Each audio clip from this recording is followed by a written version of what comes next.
जितनी activity avoid कर सकते हैं घर पे रहें। घर पे भी रहें तो खिड़की दरवाजे सारे बंद करके रहें ताकि पोल्यूटेड एयर अंदर ज़्यादा ना आए। अगर निकलने की ज़रूरत हो, बिल्कुल अवॉइड नहीं कर सकते, तो जैसे मैंने कहा पोल्यूशन लेवल जब कम होता है तब वो बाहर निकले। अगर निकलने या जो लॉन्ग टर्म पेशेंट्स आते हैं उनका हमें खास ध्यान रखने की ज़रूरत पड़ेगी कि इनकी प्रॉब्लम सिवियर होने के चांसेस हो सकते हैं, तो जहाँ जिनको हॉस्पिटलाइज होने की नीड है वो ज़रूर हो, और जो दवाइयाँ हैं वो प्रॉपरली उनको प्रिस्क्राइब हो, उनको बताया जाए कि भाई ये दवाइयाँ इनको मिस नहीं करनी है ताकि आगे चल के प्रॉब्लम ना हो।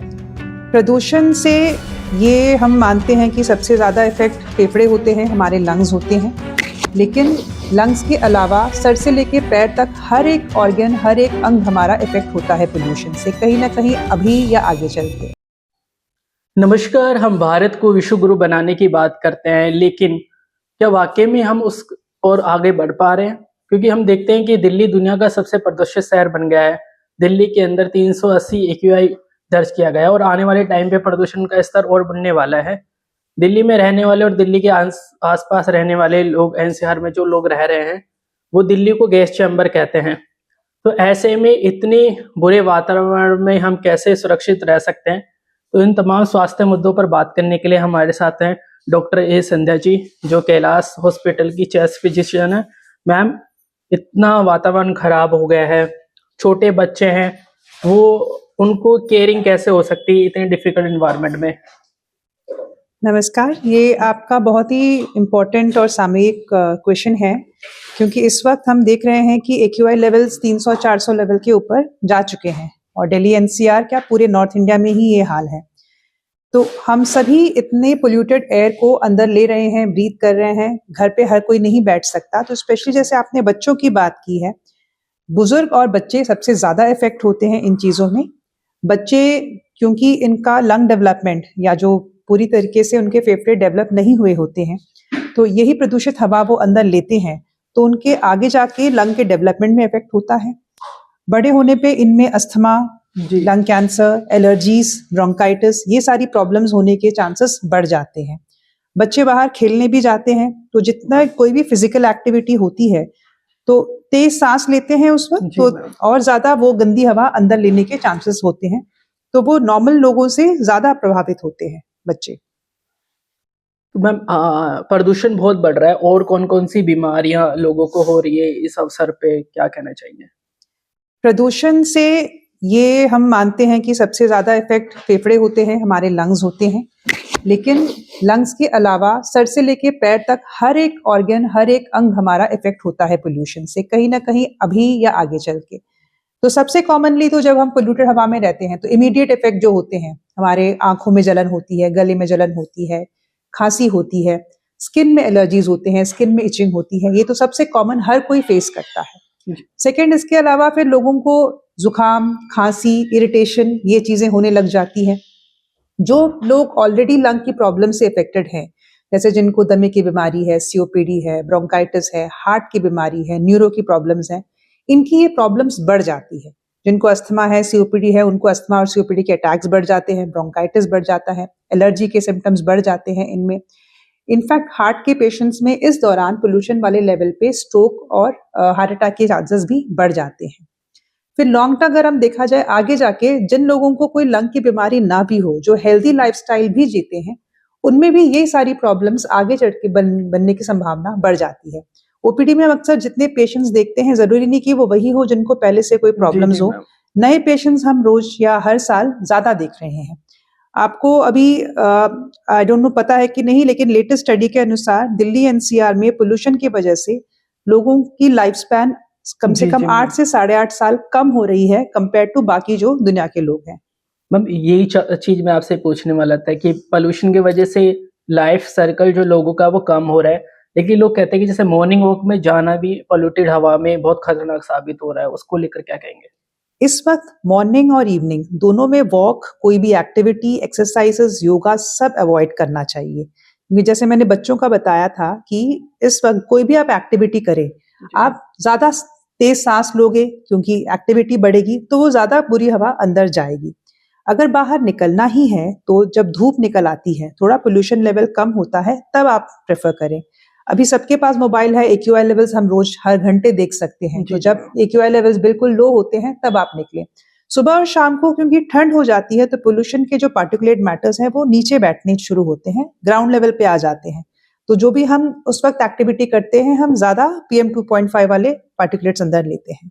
मैम हम देख रहे हैं कि यंग जनरेशन भी आज के टाइम पे हार्ट अटैक्स हो रहे हैं बहुत बड़ी तादाद में। क्या इसका कारण पॉल्यूटेड हवा, पॉल्यूटेड एनवायरनमेंट, जो हम पॉल्यूटेड चीजें खा रहे हैं उसकी वजह से भी ये हो रहा है क्या? बिल्कुल हो सकता है, बिल्कुल कोई फुल प्रूफ तो नहीं है कि यही वजह है, लेकिन जहाँ जहाँ पोल्यूटेड वाले एरियाज में लोग रहते हैं, स्पेशली इंडिया है, नॉर्थ इंडिया है, यहाँ यंगस्टर्स में डायबिटीज के, हार्ट अटैक्स के, स्ट्रोक के रिस्क बड़े हैं। और स्टडीज बता रहे हैं कि पोल्यूशन एक बहुत मेजर कॉज होता है। पूरी दुनिया में अगर साल में देखा जाए तो अराउंड 70 लाख लोगों की जान सिर्फ पोल्यूशन की वजह से जो बीमारियां होती हैं उनकी वजह से हो रही हैं। और डायबिटीज और हार्ट अटैक्स और स्ट्रोक तो प्रूवन है कि ये पोल्यूशन के कारण बढ़ता है इनमें। मैम आपके पास बहुत सारे पेशेंट्स तो आते होंगे, इस टाइम में भी आ रहे होंगे जब इन्वायरमेंट इतना खराब हो रहा है दिल्ली NCR का, तो क्या क्या अपनी समस्या है वो आपके सामने रखते हैं कि वो क्या क्या बताते हैं कि उनको क्या क्या बीमारियां हो रही है? सबसे सिंपल तो वही खांसी हो रही है, गले में जलन होना, खांसी जो ठीक ही नहीं हो पा रही है जितनी भी दवाइयां ले इन कंडीशंस में हो रहा है, क्योंकि पोल्यूशन हवा तो वो लोग बाहर निकल ही रहे हैं। तो ये सबसे कॉमन कंडीशन है। फिर जैसे जो लोग ऑलरेडी अस्थमा COPD के पेशेंट्स होते हैं, जिन्होंने अपनी दवाइयां छोड़ दी हैं या नियमित रूप से नहीं ले रहे हैं, उनमें इनके अटैक्स हो जाते हैं और उनको कई बार हॉस्पिटलाइज होने की भी जरूरत पड़ती है। और एल्डरली में, मतलब बुजुर्गों में, तो ICU की रिक्वायरमेंट भी हो सकती है। इस दौरान इन मरीजों में निमोनिया के चांसेस बढ़ जाते हैं और बाकी अंगों से रिलेटेड जो भी बीमारियां हैं उनकी भी पॉसिबिलिटीज बढ़ जाती है। बहुत सारे बुजुर्ग हैं उनको सांस की बीमारी है, वो पंप का यूज करते हैं, तो उन बुजुर्गों के लिए कैसे वो सुरक्षित रह पाए इस इन्वायरमेंट में, किस तरीके के मार्क्स उन्हें लेने चाहिए, कौन सी सप्लीमेंट्स, दवाइयां उन्हें खानी चाहिए ताकि वो अपनी इम्यूनिटी को स्ट्रांग रख सके, क्या कहेंगे? पोल्यूशन एक सामाजिक प्रॉब्लम है, सामाजिक बीमारी है। मतलब कोई शॉर्ट स्टॉप सोल्यूशन नहीं होता है कि भाई ये करके हम पोल्यूशन से बचा जा सके। इसका प्रिवेंशन के लिए, ट्रीटमेंट के लिए गवर्नमेंट से लेके NGO से लेके हर किसी को इन्वॉल्व होना जरूरी होगा। पर्सनल लेवल पे हम क्या कर सकते हैं, स्पेशली बुजुर्ग हैं, इस दौरान बाहर ना निकलें, जितनी एक्टिविटी अवॉइड कर सकते हैं घर पे रहें। घर पे भी रहें तो खिड़की दरवाजे सारे बंद करके रहें ताकि पोल्यूटेड एयर अंदर ज्यादा ना आए। अगर निकलने की जरूरत हो, बिल्कुल अवॉइड नहीं कर सकते, तो जैसे मैंने कहा पोल्यूशन लेवल जब कम होता है तब वो बाहर निकले। अगर निकलना पड़े तो N95 मास्क का इस्तेमाल करें। कपड़े के मास्क से या सर्जिकल मास्क इफेक्टिव नहीं होते हैं, आपको N95 के मास्क ही इस्तेमाल करने होते हैं। अगर पॉसिबल है तो घर में एयर प्यूरिफायर्स का इस्तेमाल करें। एयर प्यूरिफायर्स इस्तेमाल करते हुए भी खिड़की दरवाजे आपके बंद रहने चाहिए, ये जरूरी है। जो भी आपकी दवाइयां हैं, अस्थमा की पंप्स है, नेबुलाइजर्स हैं या बाकी हार्ट के, किडनी की, BP शुगर की दवाइयां हैं, वो बिल्कुल नियमित रूप से लें। और अगर थोड़ी भी प्रॉब्लम लगती है, स्टार्टिंग भी लगता है, तो इमीडिएटली अपने डॉक्टर से सलाह लें और दवाइयां ऊपर नीचे जहां करनी है वो कर लें अपना। मैम देश भर में सरकारी डिस्पेंसरी चलती है, लोकल क्लिनिक चलते हैं, अस्पताल हैं, तो उन सारे अस्पतालों में कौन कौन से स्टेप्स इस समय लेने चाहिए ताकि जो आ रहे हैं मरीज उनको सुविधा हो सके, क्योंकि बड़ी तादाद में लोगों को मुश्किलें होने वाली है? हॉस्पिटल्स, इमरजेंसीज इस वक्त ऑलमोस्ट सब प्रिपेयर होते ही हैं कि इस वक्त रेस्पिरेटरी इश्यूज या लंग्स वाले इश्यूज वाले पेशेंट ज्यादा आने वाले हैं। तो जो छोटे लेवल की प्रॉब्लम्स होती हैं, जहां ऑक्सीजन की ज्यादा दिक्कत नहीं है, उनका तो ट्रीटमेंट OPD बेसिस में हो सकता है। लेकिन जो बुजुर्ग आते हैं या जो लॉन्ग टर्म पेशेंट्स आते हैं, उनका हमें खास ध्यान रखने की जरूरत पड़ेगी कि इनकी प्रॉब्लम सिवियर होने के चांसेस हो सकते हैं। तो जहां जिनको हॉस्पिटलाइज होने की नीड है वो जरूर हो, और जो दवाइयां हैं वो प्रॉपरली उनको प्रिस्क्राइब हो, उनको बताया जाए कि भाई ये दवाइयां इनको मिस नहीं करनी है ताकि आगे चल के प्रॉब्लम ना हो। मैम हमारे हेल्थ सेक्टर में काफ़ी सुधार हुआ है, गवर्नमेंट सेक्टर में भी अच्छा सुधार हुआ है और प्राइवेट सेक्टर तो बहुत अच्छा कर ही रहा है। फिर भी क्या आपको लगता है कि हमारा हेल्थ स्ट्रक्चर इतना मजबूत है, जैसे कि पॉल्यूटेड चीज़ें हैं या इन्वायरमेंट जो पॉल्यूटेड हो रहा है? हमने देखा कोविड के टाइम पे किस तरह से हॉस्पिटल प्रिपेयर रहे, क्या फिर भी आपको लगता है कि कुछ और कमी हमारे अंदर है, उसको दुरुस्त करना चाहिए? देखो, पहली बात तो हॉस्पिटल जाने की नौबत ही नहीं आनी चाहिए। तो पर्सनल लेवल पे ही हमें केयर करने की जरूरत है कि ये कंडीशन ही ना हो। जो प्रिकॉशन जैसे मैंने बताए हैं वो लोग करें ताकि बीमार ही कम हो।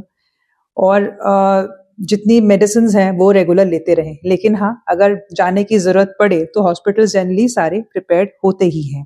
अगर हम प्राइमरी लेवल से प्रिवेंशन ही करते रहें, एक्सपोजर हम अपना कम रखें, मेडिसिन बराबर लें, डाइट का ध्यान रखें, डाइट में स्पेशली वाटर इनटेक ज़्यादा रखें, एंटीऑक्सीडेंट्स, फ्रूट्स, ये चीज़ें ज़्यादा लें ताकि इम्यूनिटी हमारी स्ट्रांग रहे। स्टीम लगातार लें जब भी हमारे गले में इरिटेशन होती है। ये प्रिकॉशंस रखें तो प्रॉब्लम ही नहीं आएगी कि हमें हॉस्पिटलाइज होने की ज़रूरत पड़े। आप डॉक्टर हो, फिर भी एक चीज़ मैं पूछ रहा हूँ, अभी बहुत सारे लोग ऑनलाइन मेडिसिन डिलीवर करते हैं, मंगवाते हैं। उसमें देखा गया कि बीच में बहुत सारे केसेस आए कि फेक मेडिसिन्स, नकली मेडिसिन्स, तो इस सब से कैसे बचेगा इंसान? ये तो क्वेश्चन बड़ा आउट ऑफ सिलेबस जैसा है क्योंकि इसका तो कोई वो नहीं है फुल प्रूफ मेथड। बाकी जो हमारे ट्रस्टेड केमिस्ट होते हैं हमारे पास, या तो मेडिसिन हम वहीं से लें या हॉस्पिटल से लें, क्योंकि ऑनलाइन तो दवाइयों का किसी भी चीज़ की कोई गारंटी नहीं होती है कि कैसी मेडिसिन कहाँ से आ रही हैं। तो मैम आपका बहुत धन्यवाद, आपने काफ़ी कुछ बताया है पोल्यूशन से रिलेटेड चीज़ें कि कैसे हम इस पोल्यूटेड एनवायरनमेंट में भी अपने आप को स्वस्थ रख सकते हैं। मैम कुछ और जो इम्पोर्टेंट है और आप मुझसे रह गए हो, आप बताना चाहते हो?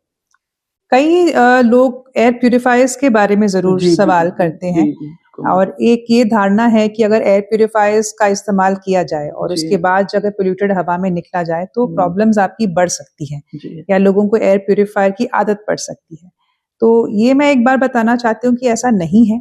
एयर प्यूरिफायर्स कोई सोल्यूशन तो नहीं है, लेकिन जो लोग अधिकतर घर पे रहते हैं, जैसे हमारे बच्चे हो गए, बुजुर्ग हो गए, अगर अफोर्ड किया जा सकता है, अगर रखा जा सकता है तो इस्तेमाल करें। ऐसा नहीं है कि एयर प्यूरिफायर से यूज़ करके अगर आप बाहर निकलते हैं तो कोई प्रॉब्लम बढ़ जाती है। जितना आपने यूज़ किया उतना आपको फ़ायदा ही होता है। तो अगर 24 घंटे में अगर आप 10 घंटे या 12 घंटे भी घर। मैम हमसे बात करने के लिए आपका बहुत धन्यवाद। आपने बहुत सारी मुद्दों पर हमसे बात करी है और बहुत अच्छा लगा आपसे मिलकर। भारत न्यूज़ लाइव से जुड़ने के लिए इसे लाइक, सब्सक्राइब और बेल आइकन दबाएं।